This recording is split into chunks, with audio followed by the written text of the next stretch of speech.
দিদি শোন না, শোন না, কালকে তোর ফোনে একটা ফটো দেখছিলাম একটা ছেলের সাথে। ছেলেটা কে রে? बड़ा हरामी हो बेटा। তোর কাজ নেই, সারাক্ষণ আমার ফোন দেখতে থাকিস। একটুখানি মেয়ের মতো থাকতে শেখ।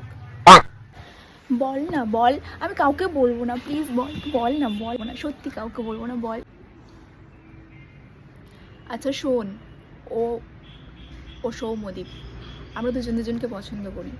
আর ও যে শাড়িটা দিয়েছিল ওই শাড়িটা পরে আমি সেদিন ওর সাথে দেখা করতে গেছিলাম, বুঝলি? আর হ্যাঁ শোন, এই কথা যেন কাউকে না বলা হয়, তোকে বলে রাখলাম। না রে বাবা, তুই কি আমাকে বিশ্বাস করিস না? আমি কাউকে বলবো না, সত্যি। আচ্ছা, লুকিয়ে লুকিয়ে সৌম্যদীপের সাথে দেখা করার ব্যবস্থা হচ্ছে তোমার, দাঁড়াও মাকে গিয়ে বলছি।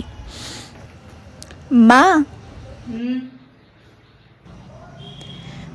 তোমার বড় মেয়ে, তোমার গুণধর মেয়ে সেই সৌম্যদীপ বলে একটা ছেলের সাথে প্রেম করতে যায়, দেখা করতে যায়, তার দেওয়া শাড়ি পরে তার সাথে দেখা করতে গেছিল।